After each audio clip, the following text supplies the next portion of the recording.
miliaran bangsa Ya'juj dan Ma'juj mati binasa diserang Nagoth. Saudaraku kaum muslimin wal muslimat rahimakumullah, melanjutkan kajian tentang Ya'juj dan Ma'juj, dua bangsa perusak dari jenis manusia, dari jenis anak cucu Adam, bukan jenis binatang, bukan jenis jin, tetapi jenis manusia. Ya'juj dan Ma'juj dikeluarkan oleh Allah setelah terbunuhnya Dajjal laknatullah alaih. Jadi setelah Dajjal memimpin perang orang-orang Yahudi melawan kaum muslimin yang dipimpin oleh Imam Mahdi, kemudian Dajjal mati terbunuh di tangannya Nabiullah Isa bin Maryam alaihi salatu wassalam. Kemudian Allah membuka dinding Ya'juj wa Ma'juj. Maka Ya'juj wa Ma'juj keluar bertebaran di muka bumi. Setiap tempat-tempat yang tinggi tiba-tiba keluar bangsa Ya'juj wa Ma'juj yang jumlahnya miliaran. Jumlahnya miliaran. Bangsa kita, manusia seperti kita ini, kalau ditotal seluruhnya itu enggak ada apa-apanya dibanding dengan jumlahnya Ya'juj wa Ma'juj. 1:9. Kita 1, manusia seperti kita 1, mereka 9. Sehingga jumlahnya Ya'juj wa Ma'juj itu miliaran tidak terhitung. Dan mereka adalah bangsa perusak, apapun yang ditemuinya dimakan. Sungai yang dilewatinya langsung kering seketika. Jangankan sungai, lautan yang dilewati oleh bangsa Ya'juj wa Ma'juj, karena mereka ini kan banyak sekali, saking banyaknya banyak sekali. Mereka melewati lautan, laut itu langsung kering seketika. Dan Ya'juj Ma'juj ini berpostur tubuh sangat tinggi, besar. Mereka saat ini dirahasiakan oleh Allah. Di manakah gerangan pulau atau negara, atau bahkan benua yang menjadi tempatnya Ya'juj wa Ma'juj. Yang jelas Ya'juj wa Ma'juj menempati sebuah benua yang sangat besar. Lebih besar daripada benua yang sudah ada, yaitu benua Amerika yang sudah ada, kemudian Eropa, Afrika, Asia, dan Australia. Ya'juj wa Ma'juj menempati sebuah benua yang sangat luas, tetapi belum diketahui oleh manusia.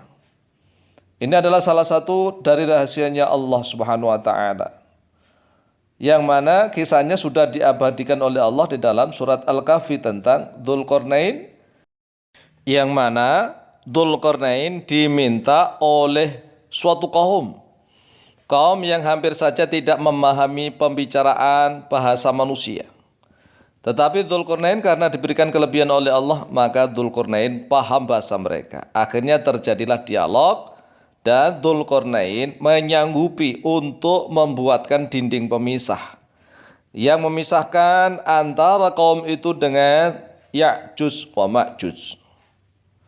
Dan ingat, dinding yang dibuat oleh Dzulqarnain terbuat dari lempengan tembaka, campur besi tembaka.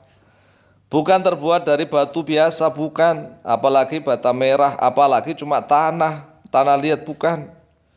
Jadi inilah yang harus dipahami. Dinding pemisah, tembok raksasa yang dibuat oleh Dzulqarnain itu campuran dari lempengan-lempengan besi dan tembaka. Teknologi yang sungguh luar biasa. Nah, tembok raksasa yang dibuat oleh Dzulqarnain ini nanti di akhir zaman akan dijebol oleh Ya'juj wa Ma'juj. Tapi ingat, keluarnya Ya'juj wa Ma'juj setelah terbunuhnya Dajjal. Jadi setelah Dajjal laknatullah alaih membuat banyak kemusyrikan, banyak orang yang murtad, banyak orang yang keluar dari agama Islam. Kemudian Allah menurunkan Nabiullah Isa bin Maryam alaihi salatu wassalam untuk membunuh Dajjal.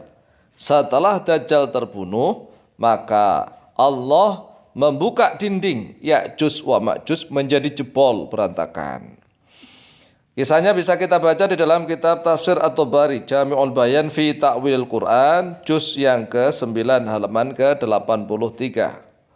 Rawab Ibnu Jaririn At-Tabari fi tafsirihi an Hudzaifah bin Yamani radhiyallahu an qala qultu ya Rasulullah. Telah diriwayatkan Imam Ibnu Jarir meriwayatkan dari Hudzaifah bin Al-Yaman.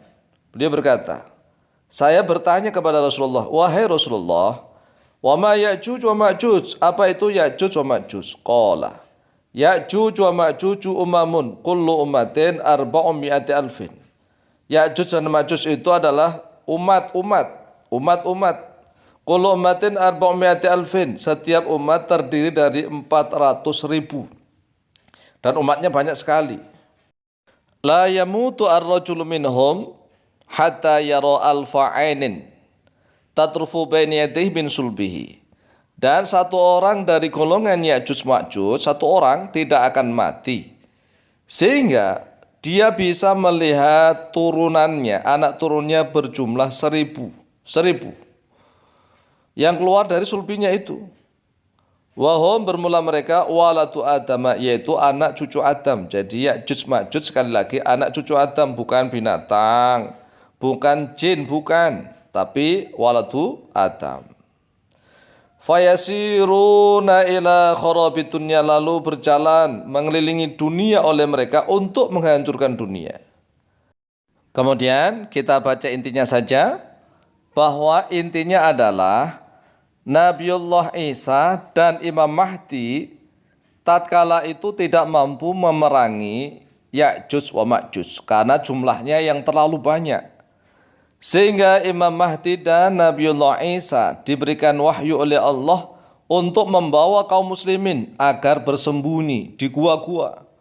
Mereka tidak boleh menyalakan lampu sama sekali selama berpuluh-puluh hari. Berpuluh-puluh malam mereka kegelapan, tidak menyalakan lampu. Karena kalau ada lampu yang menyala maka akan diserang oleh Ya'juj wa Ma'juj. Kemudian Nabiullah Isa beserta Imam Mahdi dan kaum muslimin berdoa memohon kepada Allah SWT dan diijabah oleh Allah. Akhirnya Allah mengirimkan binatang yang namanya Naghaf. An-Naghaf. Naghaf ini tadkhulu min manakhirihim, yang masuk di tenggorokan mereka. Kemudian masuk ke dalam kepala mereka, menggerogoti seluruh otaknya digerogoti, seluruh isi kepalanya Ya'juj Ma'juj digerogoti oleh binatang yang namanya Naghaf. Lah mungkin Naghaf ini semacam lebah atau tawon yang besar, mungkin begitu ya. Karena Ya'juj Ma'juj ini kan jumlahnya miliaran, maka Naghafnya juga miliaran seperti lalat-lalat begitu masuk ke dalam rongganya Ya'juj wa Ma'juj dan menggerogoti isi kepala otaknya Ya'juj Ma'juj, sehingga Ya'juj Ma'juj mati bergelimpangan. Bangkainya memenuhi bumi, sehingga bumi penuh bangkainya Ya'juj wa Ma'juj dan sangat bau sekali. Sehingga Allah menurunkan hujan sangat lebat dan bumi tatkala itu menjadi bersih lagi dan subur karena penuh dengan bangkainya Ya'juj wa Ma'juj. Karena seluruh permukaan bumi menjadi subur, maka manusia menjadi kaya raya, adil, makmur, sentosa, hidup mewah, melimpah ruah. Tapi setelah itu Nabi Isa wafat. Kemudian disusul wafatnya Imam Mahdi. Setelah Nabi Isa dan Imam Mahdi wafat, manusia banyak yang ahli maksiat, kembali ke kufur lagi. Kemudian Allah menerbitkan matahari dari barat. Setelah matahari terbit dari barat, maka pintu taubat sudah ditutup oleh Allah Azza wa Jalla.